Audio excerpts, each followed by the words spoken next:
Hello everyone, आपका स्वागत है मेरे चैनल फुजोशी लव में। आप लोग कैसे हैं? आई होप कि आप लोग ठीक होंगे।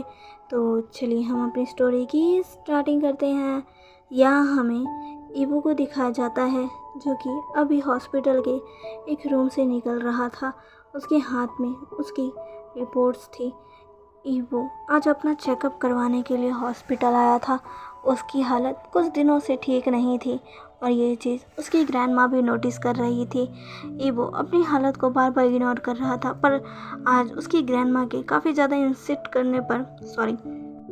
फोर्स करने पर ईवो आज अपना चेकअप के लिए आया था। ईवो की ग्रैंड माँ भी उसके साथ आना चाहती थी, पर अभी उनका ईवो के ग्रैंडपा के साथ रहना ज़्यादा ज़रूरी था, इसीलिए ईवो अकेले ही चला आया। पर जब ईवो का चेकअप हुआ और डॉक्टर ने ईवो को जो बताया, उससे ईवो बहुत ही ज़्यादा शॉक में था। ईवो को समझ नहीं आ रहा था कि अब वो क्या करे। उसे समझ ही नहीं आ रहा था कि अब उसे क्या करना चाहिए, क्योंकि ऐसा तो उसने सोचा ही नहीं था। ईवो यही सब सोचते हुए आगे की तरफ जा रहा था। तभी उसके माइंड में एक बात क्लिक होती है। ईवो जो कि अचानक से कहता है, ये मैं कैसे भूल गया, ये मैं कैसे भूल सकता हूँ। जीली भी तो इसी हॉस्पिटल में एडमिट है। ईवो को अब याद आता है कि जिस हॉस्पिटल में वो चेकअप के लिए आया है, उसका दोस्त जीली भी तो इसी हॉस्पिटल में एडमिट है। तभी वो कहता है, कितना वक्त हो गया है उससे मिले हुए। जान की वजह से मैं उससे मिल भी नहीं पाता, क्योंकि उसे तो मेरा जीली से मिलना पसंद ही नहीं है। पता नहीं क्यों उसे मेरा जीली से मिलना इतना ज़्यादा नापसंद है। पर मैं जीली को ऐसे उसके बुरे हालत में छोड़ के भी तो नहीं जा सकता ना। काफ़ी वक्त हो गया, मैं उसके पास भी नहीं गया। वो भी क्या सोच रहा होगा कि मैं उसके बुरे वक्त में उसके साथ ही नहीं हूँ, जबकि वो हमेशा ही मेरे बुरे वक्त में एक शील्ड की तरह मेरे सामने रहता, मेरे साथ रहता, मुझे प्रोटेक्ट करता, हमेशा मेरा साथ देता, मुझे खुश रखने की कोशिश करता। और आज मैं उसे इस हालत में छोड़कर अपने घर पर आराम से रह रहा हूँ। नहीं, ऐसा नहीं हो सकता। आज मैं यहाँ आया हूँ तो मैं जीली से मिल लेता हूँ। बहुत वक्त हो गया, उसे भी मुझे देखकर खुशी होगी और मैं भी उससे माफ़ी मांग लूँगा उसे ना मिलने की। ऐसा सोचकर ईवो पीछे की तरफ मुड़ जाता है और फिर जीली के पास जाने लगता है। इधर दूसरी तरफ ली, जो कि अभी अभी जीली के रूम से बाहर आई थी और वो अब अपने घर जा रही थी, पर वो अभी बहुत ही ज़्यादा टेंस लग रही थी, क्योंकि जीली ने जो कहा था उसके दिमाग में बार बार वही सारी चीज़ें आ रही थी कि कैसे जीली उससे कह रहा था कि वो ईवो से मिलना चाहता है और वो जैसे ही ईवो से मिलेगा वो उसे शादी के लिए प्रपोज़ कर देगा। वो अब और ईवो से दूर नहीं रह सकता, वो ईवो से बहुत प्यार करता है। ये सब सोच सोच कर ही जीली परेशान हुए जा रही थी कि वो जीली को कैसे बताए कि उसके गगा की शादी हो चुकी है, उसके गगा अब मैरिड है। वो ये बात जीली को नहीं बता सकती, क्योंकि उसकी हालत अभी अभी तो स्टेबल हुई है। वो अभी अभी ही अपनी उस बुरी हालत से बाहर आया है और ठीक हो रहा है। अभी वो जीली को ये सब बताकर उसकी हालत को फिर से बिगाड़ना नहीं चाहती है, पर उसे पता है कि अगर उसने कुछ भी नहीं किया तो फिर आगे चीज़ें और बिगड़ सकती है। जीली यही सब सोच रही थी। फिर जीली कहती है, शायद मुझे इस बारे में गगा से बात करनी चाहिए। मैं घर जाकर गगा से ये बात ज़रूर करूँगी, क्या पता वो इस सिचुएशन को अच्छे से संभाल पाए। जीली ये सब सोच ही रही थी, पर उसे पता था कि जीली ईवो से कितना प्यार करता है और उसे ये जानकर बहुत हर्ट होगा और उसके गगा को भी बहुत हर्ट होगा कि वो अपने सबसे प्यारे दोस्त को, अपने बेस्ट फ्रेंड को, जिसने बचपन से लेकर अब तक उनका साथ दिया, वो अब उन्हें हर्ट करने जाएंगे। गगा भी इस चीज़ से खुश नहीं होंगे। मुझे पता है गगा ने हमेशा ही उन्हें एक दोस्त की नज़रों से देखा है, पर उन्हें भी खुशी नहीं होगी जीली की वो हालत देखकर। जब वो उन्हें पता चलेगा कि गगा मैरिड है, मुझे पता है उन्हें बिल्कुल भी अच्छा नहीं लगेगा, उनका दिल टूट जाएगा कि अब मैं ये सब कैसे संभालूं। ये सब सोच सोच कर ली आगे बढ़ रही थी। वो अब सामने की तरफ देखती है, जहाँ पर सामने देखते ही ली एकदम शॉक हो जाती है क्योंकि सामने से ईवो चलकर आ रहा था। ईवो को देखकर ली बहुत ही ज़्यादा शॉक हो जाती है। वो कहती है, गग्गा गग्गा यहाँ क्या कर रहे हैं? ली ये सब सोचकर अब ईवो की तरफ बढ़ जाती है। इधर दूसरी तरफ ईवो भी बस जिली के रूम में जाने के लिए, उससे मिलने के लिए आगे तेज़ी से बढ़ा जा रहा था।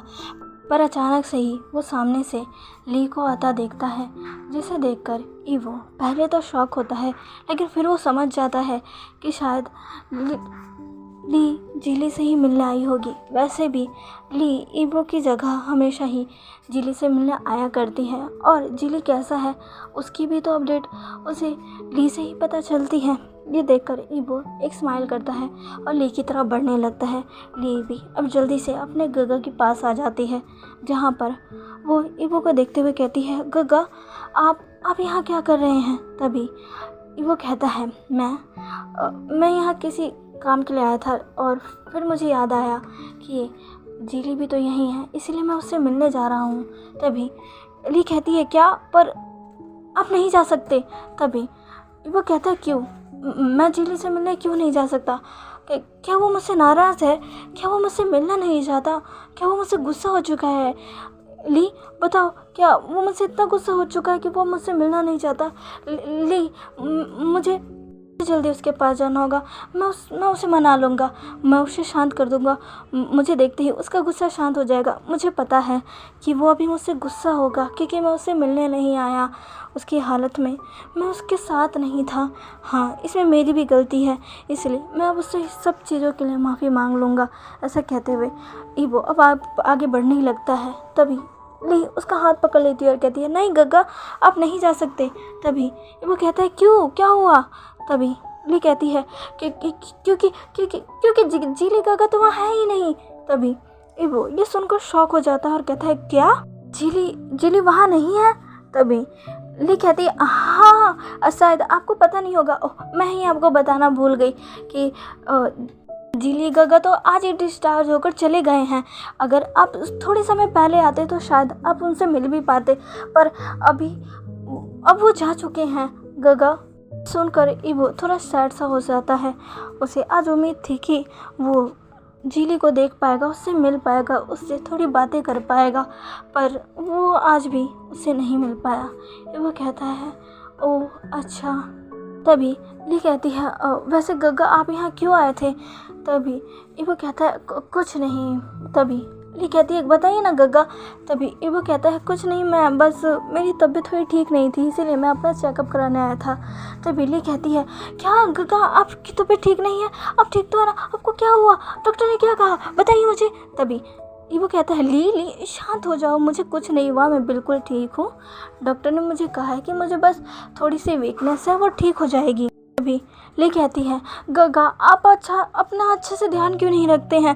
हाँ, कितनी बार कहा है कि आपको अच्छे से ध्यान रखना चाहिए। चलिए अब आप घर चलिए, अब आप सीधा आराम करेंगे, समझे आप? तभी ईवो स्माइल करता है और कहता है, मेरी चिंता मत करो ली, मैं ठीक हूँ। तभी ली कहती है, नहीं गग्गा, आप सच्ची में बहुत केयरलेस है, आप अपना ख्याल ही नहीं रखते हैं। चलिए मेरे साथ। अगर आपके हस्बैंड को पता चला ना कि आप अपना ख्याल नहीं रखते, जिसकी वजह से आपकी तबीयत ख़राब हो चुकी है, तो वो बहुत गुस्सा हो जाएंगे। आपको पता है ना वो आपसे कितना प्यार करते हैं, आपकी कितनी केयर करते हैं। अगर उन्हें पता चला कि आपकी हालत ख़राब है तो उन्हें कितना बुरा लगेगा। कम से कम आपको उनके बारे में तो सोचना चाहिए ना गग्गा। लेकिन ये बात सुनकर वो शांत खड़ा हो जाता है और सोचने लगता है कि सच में। ये बात सोचते समय ईवो को अब वो दिन भी याद आ जाता है जब उसने ली और जान को सब साथ में देखा था। ये बात याद करते ही ईवो को बिल्कुल अच्छा नहीं लगता। वो ली की तरफ देखता है जहाँ पर ली ईवो को देख रही थी और फिर उससे कहती है, आप ठीक है ना गग्गा? ली की ये बात सुनकर ईवो कहता है, हाँ मैं ठीक हूँ, चलो अब घर चलते हैं। ईवो अपनी बहन को ये दिखाना नहीं चाहता था कि वो ठीक नहीं है। हाँ, भले ही उस दिन को जब भी वो याद करता है उसे बिल्कुल अच्छा नहीं लगता, उसे गुस्सा आता है, पर वो अपनी बहन पर ऐसे शक नहीं कर सकता, वो अपनी बहन को ऐसे कुछ भी नहीं कह सकता। इसीलिए वो बस ली से कहता है, चलो ली अब हमें चलना चाहिए घर पर, ग्रैंडपा और ग्रैंडमा अकेले हैं। तभी ली कहती है, हाँ ठीक है गग्गा। इसे कहकर ली ईवो के साथ चलने लगती है, पर वो एक बार पीछे मुड़कर देखती है जहाँ पर वो जिली के रूम को देखती हैं, जहाँ पर वो मन में कहती हैं, माफ़ करिएगा गगा, जिली ब्रदर तो अभी भी अपने रूम में ही हैं, वो अभी डिस्चार्ज नहीं हुए, पर मुझे आपको उनसे मिलने से रोकना ही पड़ा, क्योंकि अगर क्या पता आप उनसे मिलते तो शायद आज ही सारी बातें बिगड़ जाती और मैं ऐसा होने नहीं दे सकती। वैसे भी आपकी हालत ठीक नहीं है और जिली ब्रदर वो भी अभी इतना बड़ा सदमा झेलने के लिए तैयार नहीं है। ये सब सोचकर ली बस अब अपना फेस आगे की तरफ कर लेती है और रीबो के साथ जाने लगती है। अब यहाँ से हमें कुछ समय बाद का सीन दिखाया जाता है, जहाँ पर ली और रीबो अब घर आ चुके थे, जहाँ पर ली अब अपने घर में आती है और चलते कूदते हुए अपने ग्रैंडपा और ग्रैंडमा को बुलाने लगती है और कहती है, ग्रैंडपा ग्रैंडमा हम आ गए। तभी ली की आवाज़ सुनकर अब ग्रैंडमा वहाँ आती है और कहती है, ली तुम आ गई, ईबो तुम भी आ गए, तुम दोनों साथ में। तभी ईबो कहता है, हाँ ली मुझे वहीं मिल गई थी। तभी ग्रैंडमा कहती है, तुम वहाँ क्या कर रही थी। तभी ली कहती है, कुछ नहीं ग्रैंडमा, बस मैं अपने एक फ्रेंड से मिलने गई थी, वो उसकी हालत ख़राब है ना, वो भी उसी हॉस्पिटल में था इसीलिए। तभी ग्रैंडमा कहती है, ओह अच्छा ठीक है। तभी पीछे से एक आवाज़ आती है और कहती है, तो तुम आ गए ईबो। ईबो अब ग्रैंडमा के पीछे देखता है, जहाँ पर मैडम जियान खड़ी थी। मैडम जियान ईबो को ही देख रही थी और ईबो मैडम जियान को देख रहा था। तभी ग्रैंडमा ईबो की तरफ देखकर कहती है, ओह तुम आ गए ईबो, मिसेज जियान तुम्हारा कब से वेट कर रही थी, तुमसे मिलने आई है ईबो। ईबो कहता है, मैं भी इनसे मिलना चाहता था, मुझे बहुत अच्छा लगा कि आप यहाँ पर आई। तभी मैडम जियान कहती हैं, मुझे तो आना ही था ईबो। ईबो अब ग्रैंडमा से कहता है, ग्रैंडमा ये लीजिए, मैं आपने जो मंगवाया था मैं वो लेकर आया हूँ और इसमें ग्रैंडपा की कुछ दवाइयाँ भी है जो कि आप उन्हें जाकर दे दीजिए। तभी ग्रैंडमा कहती है, तुम्हारा शुक्रिया ईबो। ईबो कहते हैं, इसमें शुक्रिया की क्या बात है ग्रैंडमा, ये तो मेरा फ़र्ज़ था। और ली जाओ तुम अब अपना काम करो। तभी ली कहती है, हाँ गगा। ऐसा कहकर वो आंट जियान को ग्रेट कर वहाँ से चली जाती है। अब ग्रैंडमा भी वहाँ से जा चुकी थी, जहाँ पर अब ईबो और मैडम जियान बस एक दूसरे को देख रहे थे, जहाँ पर मैडम जियान कहती है, तुमने मुझे क्यों बुलाया ईबो।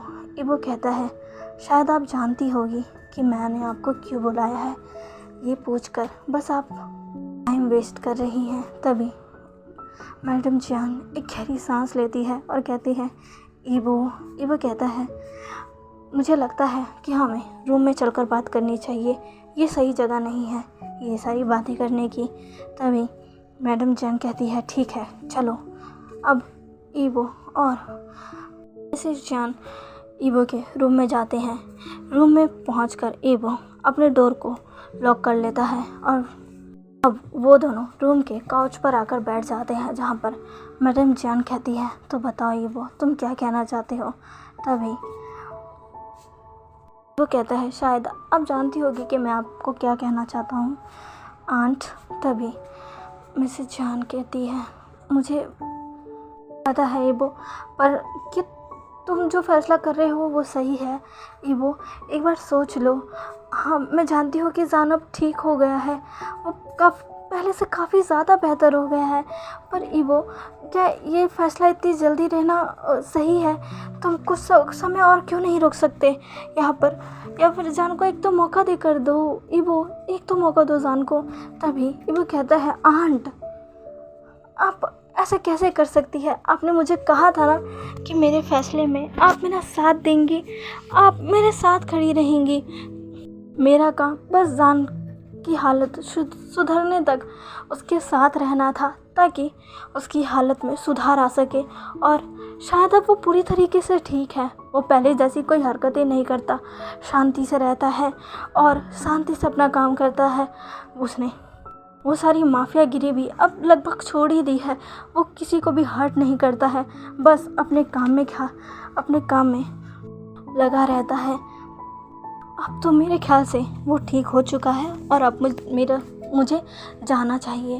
तभी मैडम जियान कहती हैं, ईबो एक बार फिर से सोच लो, ये बहुत ही ज़्यादा बड़ा फ़ैसला है। हाँ मैंने कहा था कि मैं तुम्हारे साथ रहूँगी, पर मुझे यकीन नहीं था कि जान के इतने ज़्यादा एफ़र्ट्स के बाद भी तुम उसे छोड़ने का फैसला लोगे? नहीं ईबो, नहीं, बिल्कुल भी नहीं। कम से कम तुम जान के बारे में तो सोचो ना। वो तुमसे बहुत प्यार करने लग गया है। अगर तुम उसे छोड़ कर गए तो उसे बहुत हर्ट होगा। पता नहीं वो खुद के साथ क्या कर लेगा, कहीं वो दोबारा पहले जैसा ना हो जाए। तभी वो कहता है, मुझे इस बात की कोई फिक्र नहीं है, लेकिन अब मैं नहीं रहना चाहता। मैं जान को अब आज़ाद करना चाहता हूँ। वो जैसा चाहे वैसा रह सकता है, जिसके साथ रह सकता है। ज़रूरी नहीं है कि वो मेरे साथ ही रहे। अब वैसे भी वो ठीक हो चुका है, तो उसकी लाइफ में अब और भी पार्टनर आ सकते हैं जो कि मुझसे ज़्यादा बेहतर होंगे और शायद उसे पसंद भी होंगे।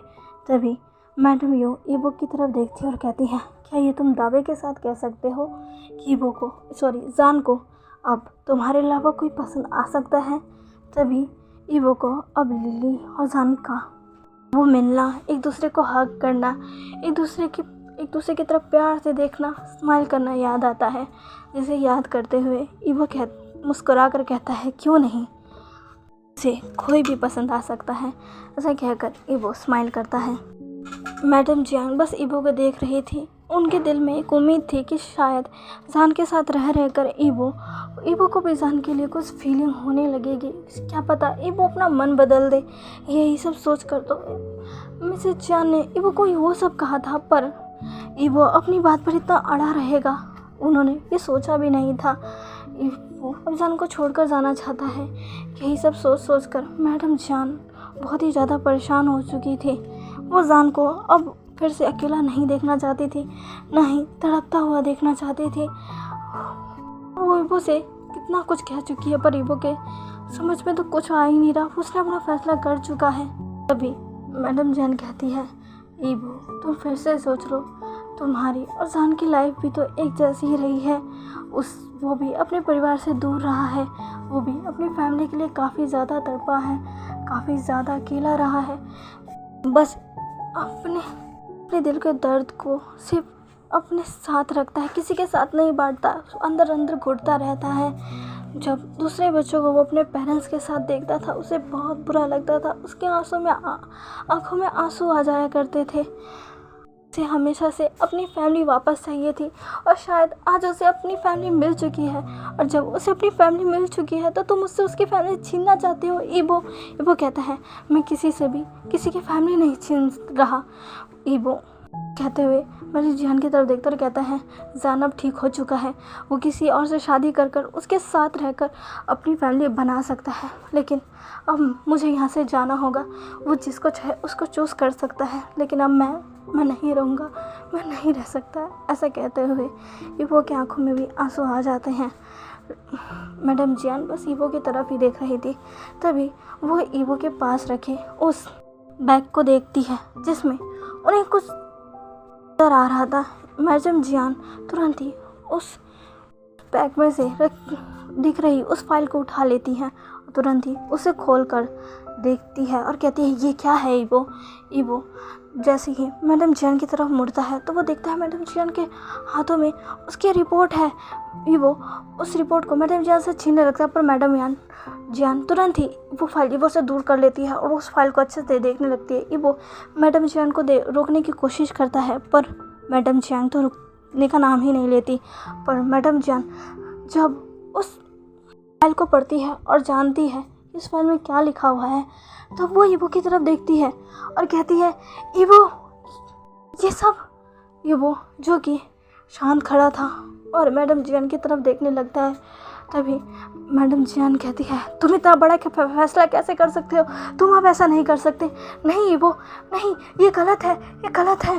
तभी ईबो कहता है, क्या गलत है? कुछ गलत नहीं है, जो है वो मेरा फैसला है और मैं अपने फैसले पर कायम हूँ। तभी मैडम जियांग कहती है, क्या तुमने सोचा भी है इसका अंजाम क्या हो सकता है?